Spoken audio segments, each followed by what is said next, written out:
Hello there and Happy New Year, ladies and gentlemen. My name is Red Joy, and I wanted to take today to do something a little bit different from what I usually do. I want to talk about alignment. I want to talk about how it's used in RPGs and why it's used in RPGs, right?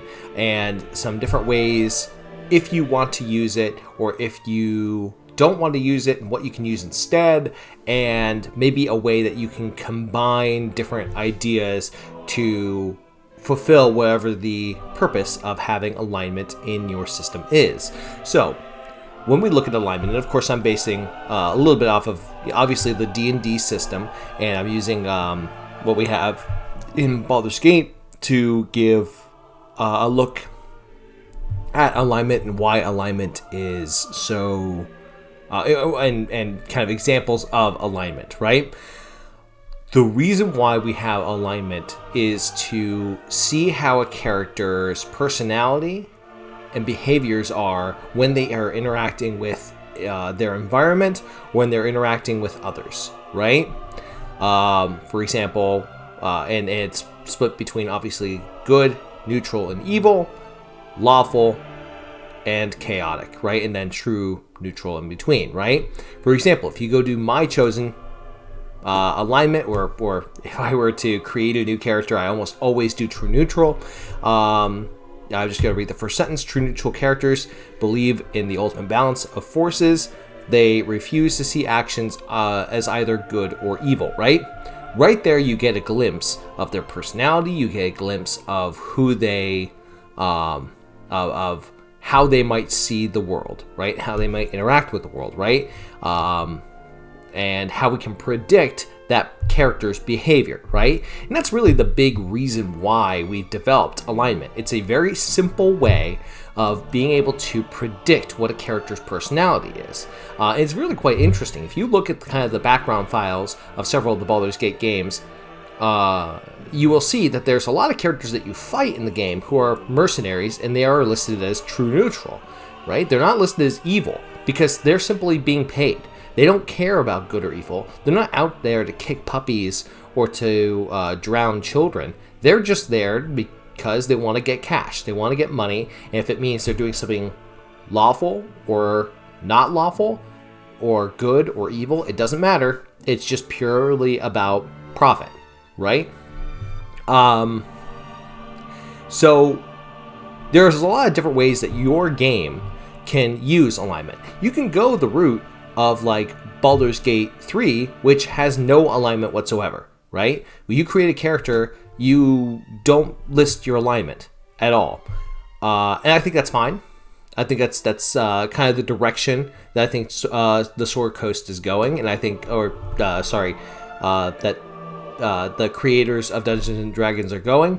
However, what I've found in kind of exploring it is, as much as we as gamers like to rail against how the alignment system is kind of stupid and backwards and doesn't really capture situations with yada yada yada, we are talking about it. Like, that's the whole point, is we're talking about it and we're really engaged with it. So I don't believe fully in throwing out the baby with the bathwater.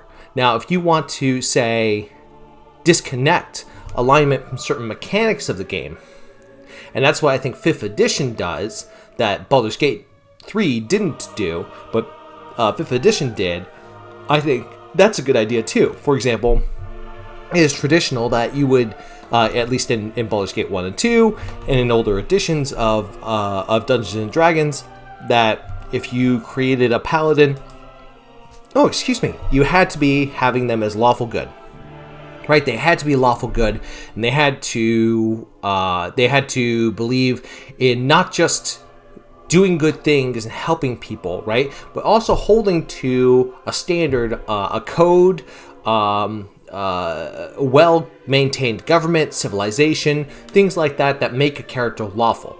I think another protest I hear against the D&D alignment chart is, okay, law and chaos and good and evil are so hard to define and are so different amongst different people that they can be interpreted in different ways, right? if a character goes out and follows orders and attacks a village of barbarians, right? Maybe those barbarians were raiders that were attacking nearby settlements and stealing their stuff and kidnapping everybody, and you going in there and attacking them, even showing mercy to them, could be deemed as a certain action that may or may not be good or may be evil. Maybe the barbarians that are there, and I use, of course, the term barbarian very loosely, could be that they are just starving refugees and they happen to not be living in this civilization. Does that make your character lawful good? Maybe. Maybe it doesn't. People will have different definitions of what is good or evil or lawful or chaotic.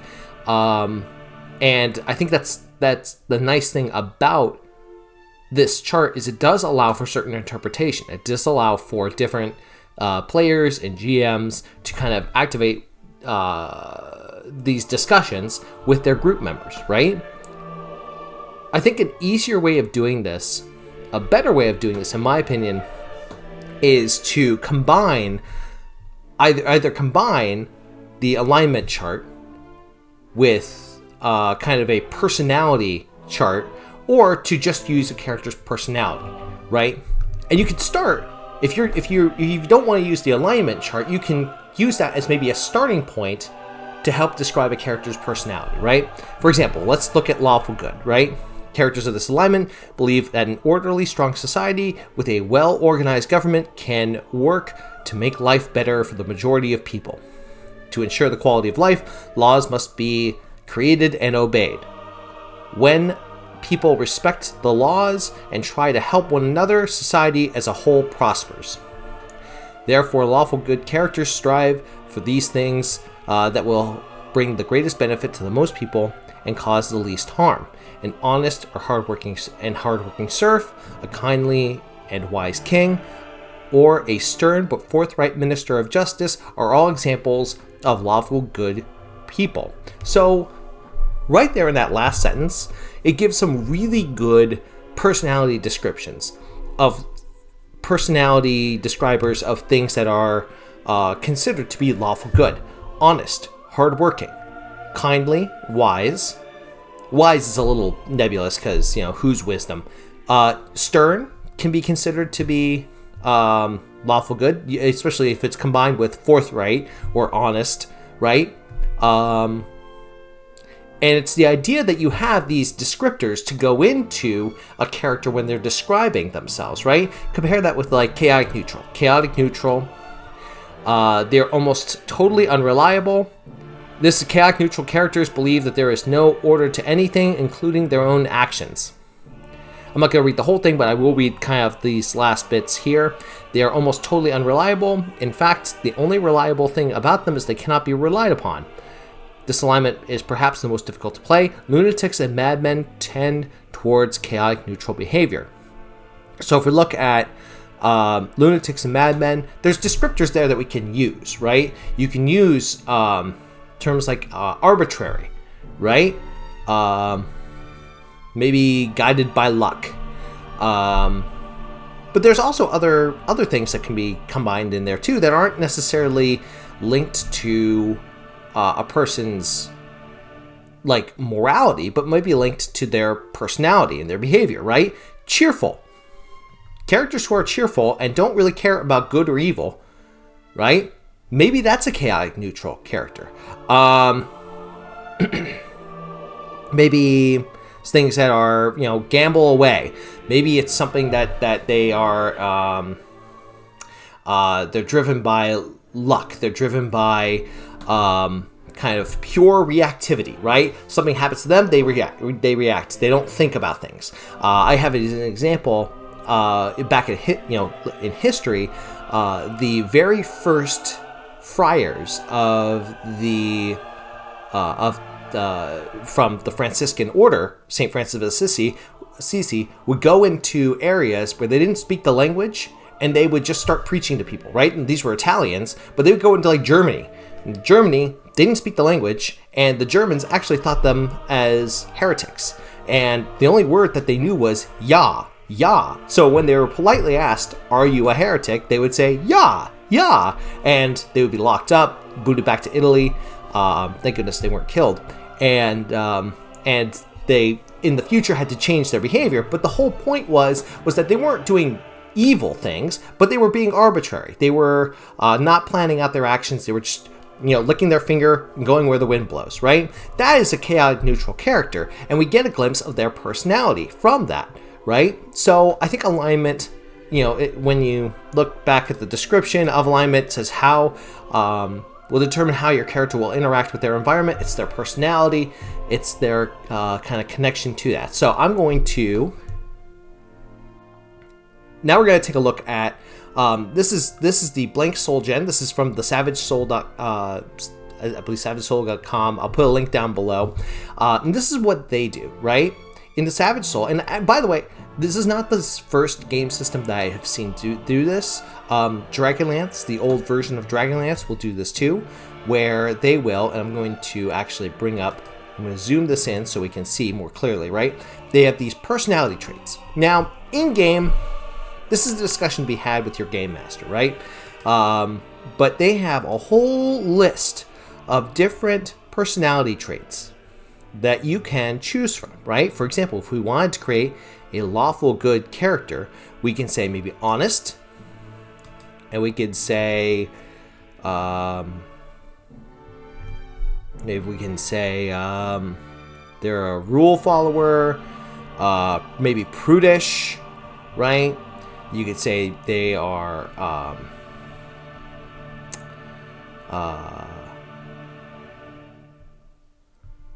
oh goodness, vegetarian, right? If you believe in not hurting animals and you believe in following by a strict code of conduct, I think most vegetarians would consider themselves to be lawful good, right? So any personality choice that's made with these as, I guess, as personality traits, made decisions that maybe if you're a GM and you see that they're playing to their personality, right? Toss them either inspiration or a couple of experience points, or a nice little reward for that. I think that's the appropriate thing to do in those circumstances. One thing I would do, maybe a little bit differently from this, is I would incorporate 3, right? You want to have 3, and I think versions or systems where I had seen something done similarly with 5th edition, where they have different traits, they have different experiences they go through. Here I would say people should have 3 personality traits, right? 2 that are good or complementary to the character, and 1 that is a direct detriment to the character, right? So I think honest and vegetarian, I know in some camps vegetarian might not be so complimentary, but I think it's complimentary. It's holding to a personal standard. And honest, I think, is really good too. But you may want to also include something like snooty, right? Maybe if they're snooty, they're not very good at interacting with people from lower social class. Or maybe they're rigid, right? They are so strictly vegetarian that if they are dying of hunger, and they will die in the next 5 minutes unless they eat a chicken wing, they're not going to do it. Or you had to really convince them to do it, right? That's seen as being rigid, right?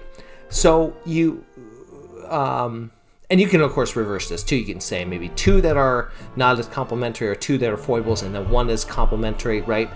And a good GM should be able to use those kind of personality traits to guide them, right? And you can combine this with what we see from the alignment chart, right? You can say a character is... I'm going to pick another one because I think I've gone through the good ones, but neutral evil, right? You pick neutral evil, unscrupulous mercenary, a common thief, a double-crossing informer who betrays people to the authorities to protect and advance himself are examples of neutral evil characters, right? These are characters who have an every man for himself attitude, of chaotic characters, but have no qualm about betraying their friends for personal gain, and they're willing to do anything that's legal or illegal, right? So we can say maybe in that circumstance that they are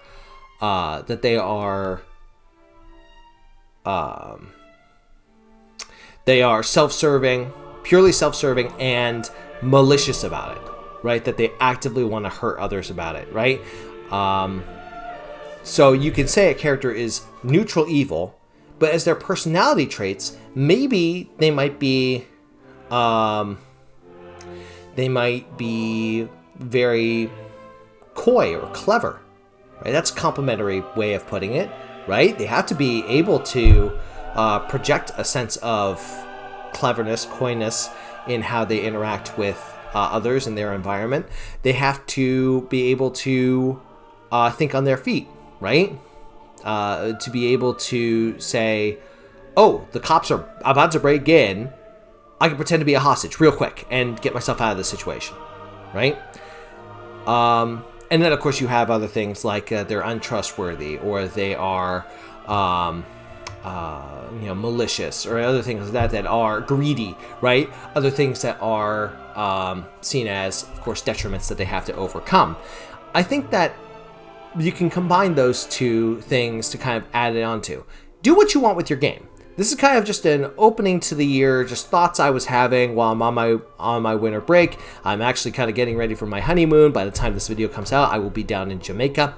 I wanted to just put this out there because I don't put out that much stuff as far as role-playing videos go, and I wanted to get thoughts out there. If anybody has any other thoughts that they want to incorporate as far as how to use alignment or personality or what they think alignment is, there are also really great videos that kind of put down what alignment certain characters are, or what certain personalities gravitate towards alignments, or famous characters and what alignments they are. Definitely check out those videos. I think they're really cool. But the last thing I will leave with is, when we are getting super rigid about defining good, evil, and neutral, and law and chaos, and being in between, and I think you have to leave that up to the players to make that decision, right? One of the most nebulous ones, I would say, is neutral good, right? Neutral good is so much, and I think a lot of people would say that they would fall into the neutral good area, right? In Baldur's Gate, think Emwyn, right? She is neutral good. In Knights of the Old Republic, I would say Karth Onasi. He's neutral good. Maybe lawful good. He might be not lawful good, but I think neutral good because he is willing to kind of use a little bit of trickery to get through what he needs to get through, right? Lots of neutral good characters where they're just trying to be a good person, and maybe they have to bend the rules in order to get there. It gets very difficult to nail down good and evil. And I think if a GM comes out and says, well, that decision is good or evil, and you have to abide by that, is really rough. When you leave it to the players can say, okay, yes, I went into that barbarian village and I attacked them because in my character's mentality, they were responding to the needs of the village that hadn't done anything, that weren't aggressors, and this is going to be a one-time attack to scare them off. I'm going to show mercy to everybody I meet, and I will try not to kill anybody or permanently harm them. I just want to knock out as many people as I can to make sure that they don't attack the village again. And then if there are any prisoners, we'll deal with them justly or mercifully as need be, right? That to me is a neutral good character, and it's letting the player define what the character is doing. So, I wanted to put this out there. It's kind of get my general thoughts out there. I don't do a lot of videos like this before. I do a few videos like this, but I wanted to kind of just get out there. Also, please make sure you check out Savage Soul. It's a lot of fun. It's a really interesting system, and it incorporates those personality traits that I think by themselves are just as good, if not better, than using the alignment system, but you can use the alignment system to kind of generate ideas as to how a character's personality is. So, with that, please like, subscribe, let me know how I'm doing, let me know how much of a moron I am. With that, Take care and good luck. We're all counting on you.